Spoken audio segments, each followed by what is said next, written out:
बाबूजी 20 साल कम। बाबूजी जवान होइए ना। अरे रुक जाओ बेटा, सब में टाइम लगता है। बाबूजी खटाक से जवान हो।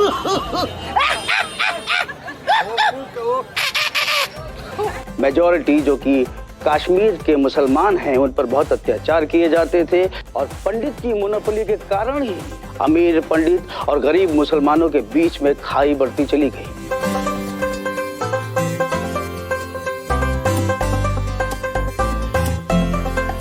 ऑडिशन का अड्डा है ये, ऑडिशन का अड्डा, ऑडिशन का अड्डा है ये, ऑडिशन का अड्डा। नमस्कार, आदाब। ऑडिशन के अड्डे पर आप सबका एक बार फिर से स्वागत है। दोस्तों, हमारी जर्नी मशहूर मारूफ कलाकार अतुल श्रीवास्तव के साथ चल रही है और उसी सिलसिले को आगे बढ़ाते हुए आज हम उनकी जर्नी, उनकी शुरुआत और अलग अलग वक्त पर क्या क्या चैलेंजेस आए उसके बारे में बात करेंगे। अतुल भाई, एक बार फिर आपको बहुत बहुत धन्यवाद, आप आए हैं यहाँ पर। आपका भी बहुत बहुत शुक्रिया भाई, मुझे बुलाया।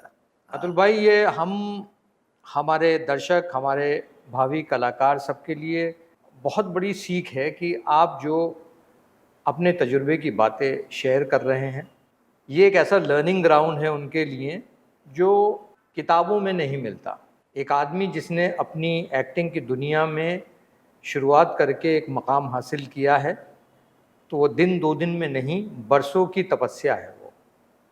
लेकिन उस बरसों की तपस्या के पीछे बहुत सारी तकलीफ़ और परेशानियां होती हैं, बहुत सारे रिजेक्शंस होते हैं, डिजेक्शंस होते हैं, मायूसी होती है, तब जाकर के आदमी उस मंजिल तक पहुंचता है। तो आपकी ज़िंदगी में भी शायद करियर के कभी ना कभी किसी दौर में कभी ऐसा रहा होगा कि हाँ, ये चीज़ मुझे मिलने वाली है, और फिर सडनली ये लगा कि नहीं, ऐसा नहीं हो सकता है, तो मायूसी होती है। आपने इस चीज़ को कैसे फेस किया? हुआ है, बहुत बार हुआ है। और जैसे आज फाइनल हो गया, मैं मुंबई की बात कर रहा हूँ जी जी कि मैं थिएटर करके दिल्ली से 94 में जी मैं मुंबई आ गया। जी। अब थिएटर नहीं, अब थोड़ा सीरियल्स शुरू हो गए थे, फिल्म्स तो करूँगा और अच्छे रोल करूँगा, ये मेरी चाहत है। अच्छे से मतलब ये भी नहीं था कि मैं कोई हीरो वाले रोल करूँ, जी जी लेकिन जिसमें मुझे मज़ा आए, मुझे लगे कि मैं ऐसा करूँगा। मैं ये भी था कि ऐसा नहीं करूँ, ऐसा तो कभी नहीं करूँगा, ये भी था। खैर सिलसिला शुरू हुआ, चीज़ें काफ़ी चलती रहीं, होता चला गया। मैं जब यहाँ आया तो काम के साथ ही आया था। मेरा सीरियल था कश्मकश, स्टार कास्ट बड़ी बड़ी, फिर तिग्मांशु के साथ इरफान खान भी उसमें, मनोज वाजपेयी सब लोग थे। तो सीरियल था हम मुंबई नहीं जाएंगे, है ना। One of the producer Shekhar Kapoor भी थे। लेकिन उसी बीच में चीज़ें आती हैं, थोड़ा गैप आता है। गैप कभी कभी क्यों आता है, अपने आप आता है। कभी कभी आप खुद लेते हैं गैप कि ये नहीं करूँगा। आप चाहे तो रोज़ बिजी हो सकते हैं, लेकिन आपका सिलेक्शन जो होता है वो आपको कभी कभी खाली बैठा देता है। अब उस वक्त शुरुआत के दिनों में थिएटर आपने कर लिया, सालों साल कर लिया, लेकिन आप शुरुआत के दिन है ना, लोग तो आपको तो काम पकड़ते रहो, ये भी कर लो वो भी कर लो। तो वहाँ थोड़ा मैं चूजी था, ये तो नहीं करूँगा। थोड़ी बहुत पैसे की किल्लत हो सकती है, लेकिन नहीं करूँगा। तो ऐसा भी था। और चाहत तो फिल्मों की थी ही कि अगर सिलसिला फिल्मों से ही शुरू हो जाए अभी से, तो मज़ा ही आ जाए, है ना। और मैं आपको अपने आप को अच्छा कॉमेडियन और सब कुछ समझता ही था। किसी स्लॉट में अच्छा रोल मिले तो कर लूँगा, कोई दिक्कत नहीं है। तब ऐसी चाहत थी जी, इतनी सी।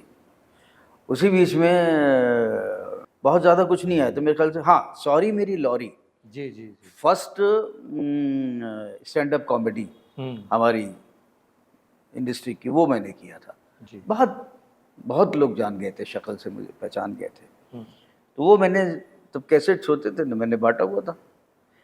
तो सुभाष घई साहब के एक एसोसिएट डायरेक्टर थे, शाकिर साहब, जो सामने बैठे आपको भी मैंने वो दे दी थी। जी। तो हमारी आपकी मुलाकात ये उसका भी जिक्र करना चाहूँगा।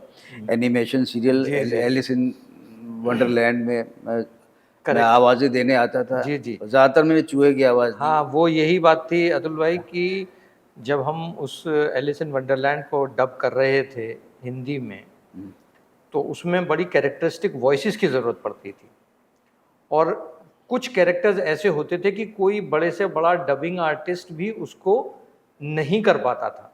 तो जब सारे डबिंग आर्टिस्ट फेल हो जाते थे तो फिर तलाश होती थी किसी अच्छे एक्टर को ढूंढो, और जब अच्छे एक्टर को ढूंढा जाता था तो उसमें आपको याद किया जाता। हाँ, अब बताओ चूहे बात कर रहे हैं और चूहे की भी मैं कैरेक्टरिस्टिक्स निकाल के, ये चूहे का नेचर कैसा होगा?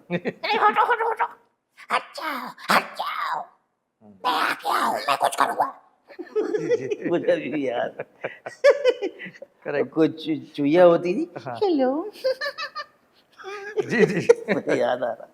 तो बड़ा मजा आया, बहुत कुछ सीखने को मिला। जी। उससे टाइमिंग सीखने को मिली थी। करेक्ट।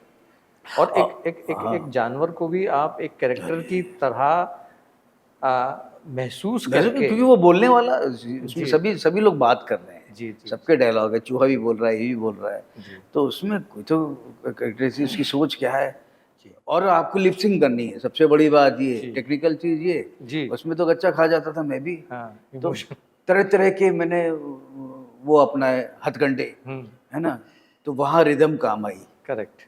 म्यूजिक काम आया, थोड़ा बहुत अंदर म्यूजिक है मेरे, जी। है ना, काउंटिंग करिए तो कुछ लिपसिंग नहीं हो पाती तो मैं आंख बंद करके कर लेता था। जी जी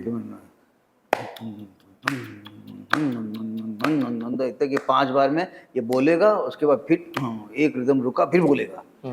पता लगा ऐसे ऐसे करके नहीं, लिपसिंग सही नहीं बैठ रही, इमोशन सही बैठ रहे, और रिदम में कर गया। जी जी। ताल दे के कर दिया, हो गया सब फिट, अरे सही बैठ गया, आप भी कहते सही बैठ गया।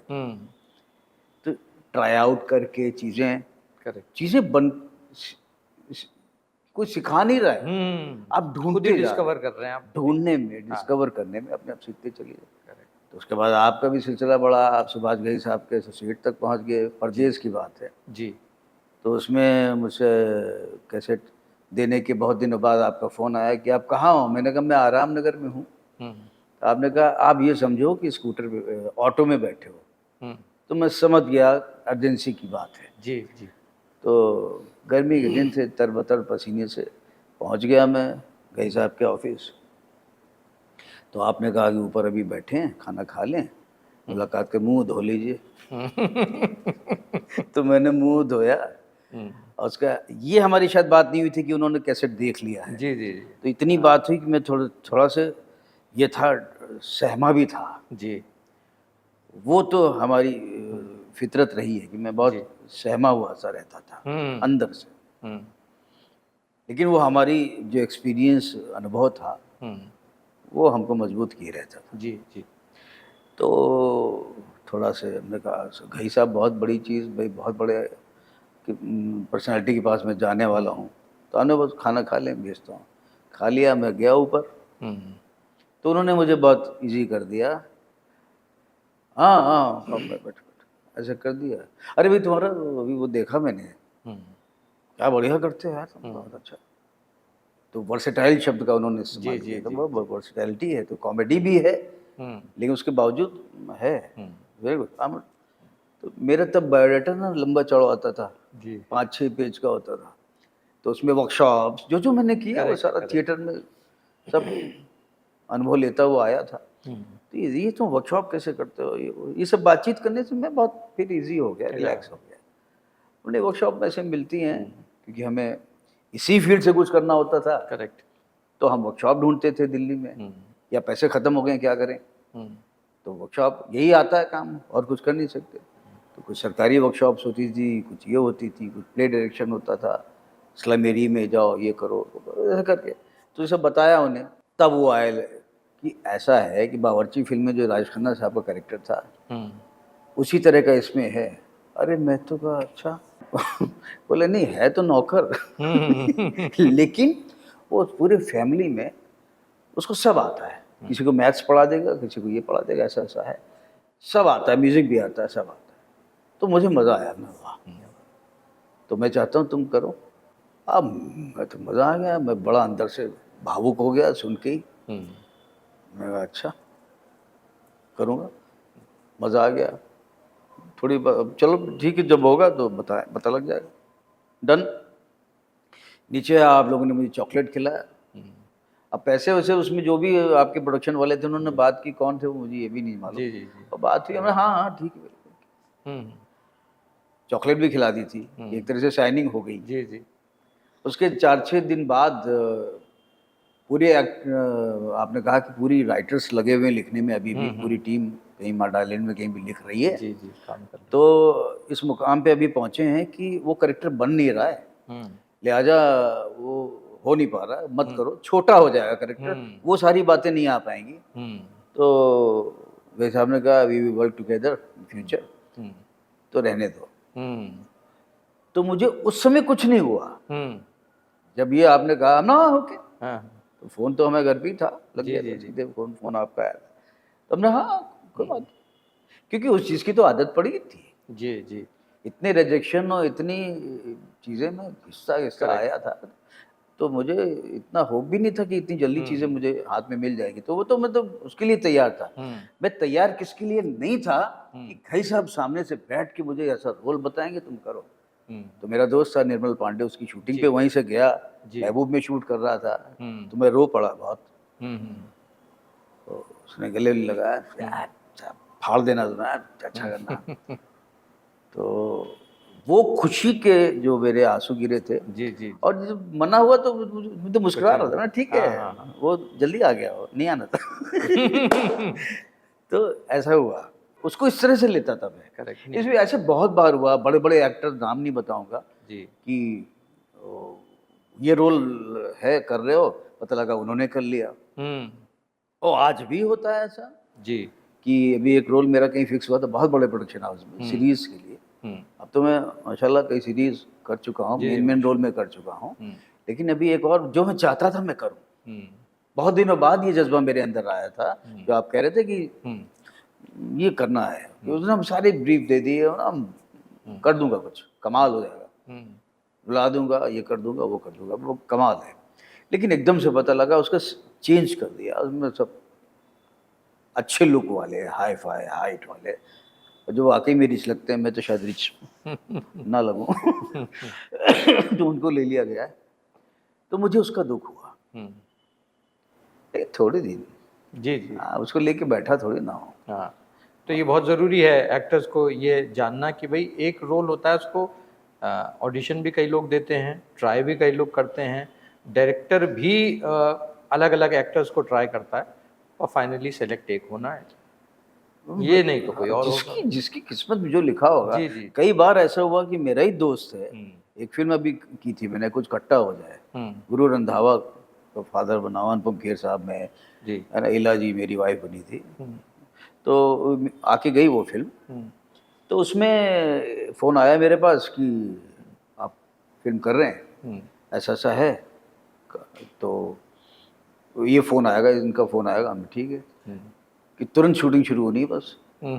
तो 3 दिन में सब पैसे की इसकी बात सब डन हो गई, कर लिया। बाद में पता लगा वो ब्रिजेंद्र काला कर रहा था वो रोल। अच्छा। उसका तो पूरा फोटो शूट हो गया, सब हो गया, सबके साथ पोस्टर में छपने के लिए। उसकी डेट्स नहीं थी, तो जिसके पास जो आना है वो आएगा। करेक्ट। मेरा कई बार मेरा कुछ ऐसा हुआ तो दूसरे के पास चला गया। करेक्ट। तो जो जिसके हिस्से में होगा वो मिलेगा, करेक्ट। नहीं होगा नहीं मिलेगा। इस पे थोड़ा बिलीव आपको करना पड़ेगा, करना पड़ेगा भी। ये आपने कहता कुछ नहीं होता, हम ही सब कुछ हैं। अब तुम हो तो फिर वो क्या है? फिर क्यों कहते हो कि वक्त नहीं? स्क्रीन प्ले वो भी तो अपना लिख रहा है ना, जिंदगी कुछ का लिखा जा रहा है भाई। मैं बच्चन साहब का इंटरव्यू एक देख रहा था, सिमी ग्रेवाल साहब का। उन्होंने पूछा कि आपकी मेहनत से सब कुछ हुआ है कि किस्मत, तो मतलब ऐसा कुछ पूछा था कि आपकी किस्मत को कितना आप देते हैं। उन्होंने कहा 100%। बिल्कुल, जो कि सच भी है कि अगर आज आप बेवकूफ़ हैं तो वक्त नहीं चाह रहा है कि आप अक्लमंद हो। बिल्कुल सही बात है ना। अमित जी के दौर में वो सब सारे उतार चढ़ाव आपके एक्सीडेंट से बच गए तो वक्त ने बचा लिया। जी जी। वक्त तो किस्मत। करेक्ट। और आपकी लत बुरी पड़ गई तो भी। तो सारी चीज़ें ना, जी जी, आपकी बुद्धि दी गई है, ऊपर वाले ने दी, तो उसका इस्तेमाल सही करो, सही करो, मेहनत करो, मेहनत करो, कोशिश करो, सही रहो, एक सही इंसान, ईमानदार, अपनी बीवी के प्रति, बच्चों के प्रति, सबके प्रति रहो। अपने हर प्लेटफॉर्म पे सही रहो, हम्म क्योंकि ऊपर वाला क्या करता है, किसी प्लेटफॉर्म का नंबर वहां दे देगा। हम्म अक्सर होता है कि जहां मेहनत करते हैं वहां काम नहीं आता है, अचानक फोन आ जाता है, अरे आप एक बहुत बड़ा काम मिल गया। हम्म तो वो आपके लेखा जोखा, वो भी कर्मों का भी हो रहा है, कर्मों वाली बात, कर्मों का भी लेखा जोखा हो रहा है। वो डेबिट और क्रेडिट जो है उसका बैलेंस हो रहा है अब बराबर। आप वो ध्यान नहीं दे रहे हो, क्या आप सोचो कोई नहीं देख रहा है, हाँ लेकिन जब जरूरत पड़ती तो आपको लगता है कि आप तो देख रहे हो प्रभु, करेक्ट। है ना, तब तो आप रो पड़ते हो, गिड़गिड़ा देते हो। जब देख रहे हो प्रभु तो गलत काम क्यों कर रहे हो? करेक्ट। इसी चीज़ से जुड़ा हुआ मेरा एक सवाल आपसे ये है अतुल भाई कि जैसे जब हम एक्टिंग के शुरुआत के दौर में काम कर रहे होते हैं तो हमारे साथ को एक्टर्स भी होते हैं जो हमारे दोस्त होते हैं, हाँ, या हमारे सिर्फ दोस्त होते हैं जो उसी फील्ड में कोशिश कर रहे हैं जिसमें हम कोशिश कर रहे हैं। वो हमारे रूममेट्स भी हो सकते हैं, हाँ, और उनका सक्सेस का ग्राफ एक अलग हो सकता है और हमारा हो सकता है कि स्ट्रगल ही स्ट्रगल चालू हो रहा हो। ऐसे दौर में एक एक्टर को जो अपनी जगह बनाना चाह रहा है, जिस प्रेशर से वो गुजर रहा है, जो कि एक ऐसा प्रेशर है जो उसके कंपटीशन का हिस्सा नहीं है या उसकी कोशिशों का हिस्सा नहीं है, लेकिन कहीं ना कहीं उसके ऊपर वो भी असर पड़ता होगा कि यार ऐसा इसमें क्या है जो उसको इतना कुछ मिल रहा हाँ, है, होता मुझे है, नहीं मिल बहुत लोग ऐसे सोचते हैं। मैं भी बहुत साथ में रहा हूँ, उठना बैठता। अगर हम रूम शेयर, फ्लैट शेयर करते थे तो 4-6 लोग होते थे, रहा। जी लेकिन जो नहीं भी शेयर करते थे, रोज उठना बैठना खाना पीना, उसमें से काफ़ी का स्वभाव ऐसा था, जी मैं मुझे मिलता, मैं कैसे छूट गया। लेकिन लकीली मेरे जहन में ऐसी कोई बात नहीं थी। तो ऊपर वाले ने मुझे बहुत सही से यहाँ पे कुछ डाल दिया कि मैं इन चीज़ों से कभी परेशान ही नहीं होता था, जी क्योंकि जो सच ये है ही नहीं करेक्ट।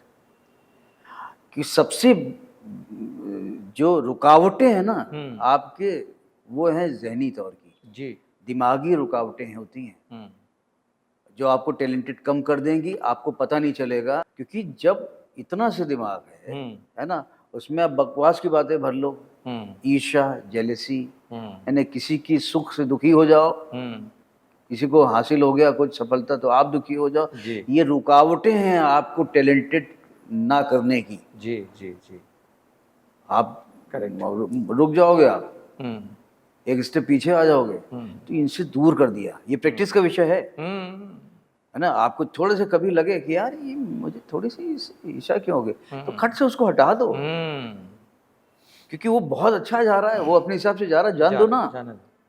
किसी का कोई कॉम्पिटिटर है ही नहीं कायदे से। ये बात मतलब बहुत ज़रूरी, आपने जो अच्छी बात कही है कि किससे बड़े लोगों के इंटरव्यू मैंने सुने हैं, बड़े बड़े स्टारों की, कि वो मेरे वक्त के कॉम्पिटिटर थे, सब ठीक है, मैंने सब सुन लिया ना। लेकिन मैं जो ये आज अनुभव मैंने अपने दायरे में अपनी सेहत, अपनी पर्सनालिटी, फिजिकली अपीयरेंस के लोगों में अपने को इस तरह से आका है, और मैंने अपने को ये सिखाया कि नहीं है, तो मैं उस फिलॉसफी पे चल रहा हूँ, जिसको जैसे चलना हो चले।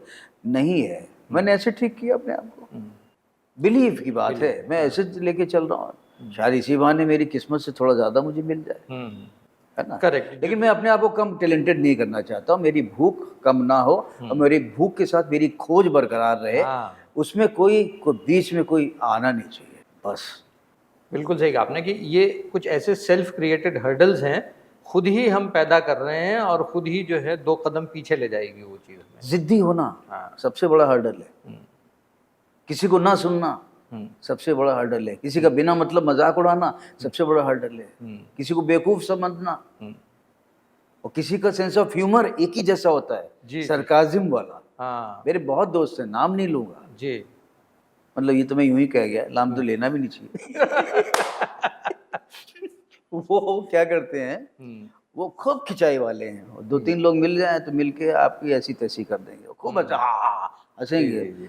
उनको इतना भी खिंचाई कर दो तो उनका बस चले तो ग्लास तोड़ दें। करेक्ट, बर्दाश्त नहीं होता है।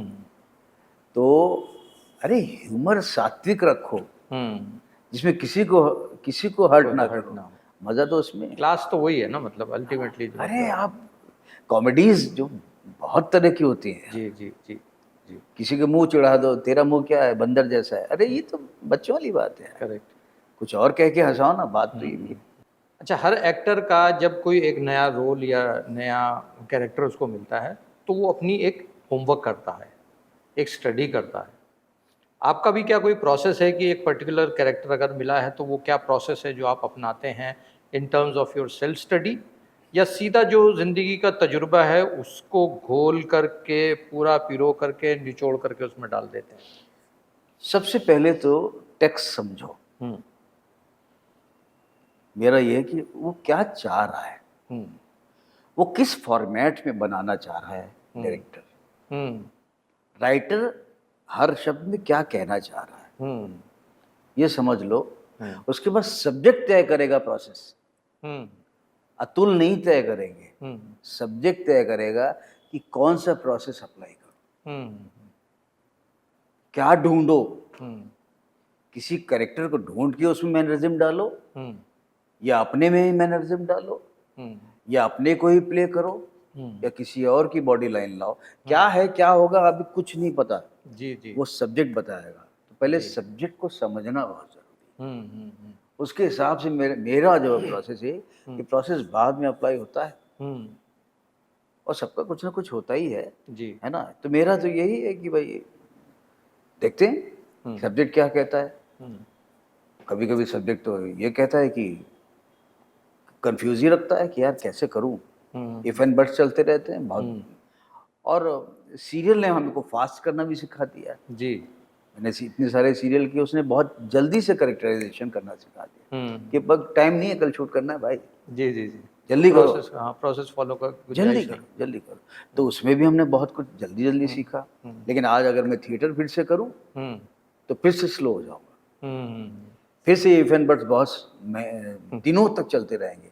मतलब डेट नजदीक आ रही है, मैं कैरेक्टर परफॉर्म करना तो 2 दिन में कर दे भाई कोई, जी, जी, जी, जी, परफॉर्म तो आज कर दे। हम्म, अतुल श्रीवास्तव परफॉर्म कर देगा, सारी टाइमिंग पता ही है भाई, कर लेंगे, जहाँ हंसाना हंसा भी देंगे। लेकिन करेक्टर डिजाइन नहीं हो पाएगा। करेक्ट, जो हमारी भूख है, करेक्ट, कोई कह नहीं रहा है आपसे, आप तो बिलीवेबल बना दो, कन्विक्शन के साथ कर दो, लोग तालियां बजा देंगे। सारे एक्टर लोग ऐसे ही करते हैं। लेकिन आपकी पर्सनल जो भूख एज एन एक्टर कि मैं एक ऐसा कैरेक्टर कर जाऊं जो लोग याद रखें, या मैंने भी शायद इससे पहले ना किया हो? मैंने ना किया हो, और स्क्रिप्ट को समझ लेता हूँ पहले कि ये जो डायरेक्टर चाह रहा है, राइटर चाह रहा है, अगर वो कंफ्यूज नहीं है तो ये बड़ी बात कही आप। हाँ, वो भी मिले हमें जी, हमें तो वो भी डायरेक्टर मिले भाई, जिनको हमको भी मतलब गलत स्कूल में ले जा रहे थे। हाँ, तो मतलब मैं सही समझ रहा हूँ, जो मैं समझ रहा हूँ क्या यही आप समझ रहे हैं? जी, तो मैं आपकी बोट में आना चाहता हूँ। पता लगा उसको कोई एम्बिशन ही नहीं है, अब आप कर लोगे सर, कर लोगे क्या यार, अब कोई है ही नहीं, तो फिर तो आपसे मैं अपने से बेहतर ढूंढता हूँ। मैं कभी ऐसा नहीं ढूंढता हूँ कि मैं अंधों में गाना आ जाऊँ।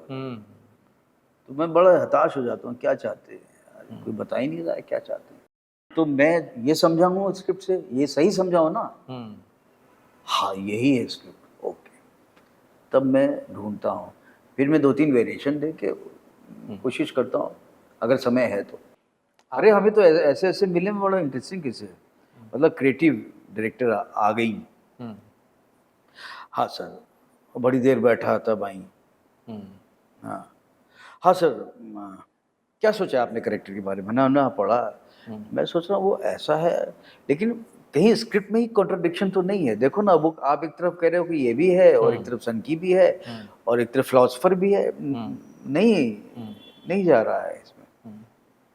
तो मैं सोच रहा हूँ ऐसा ऐसा बनम। You are right, you are right.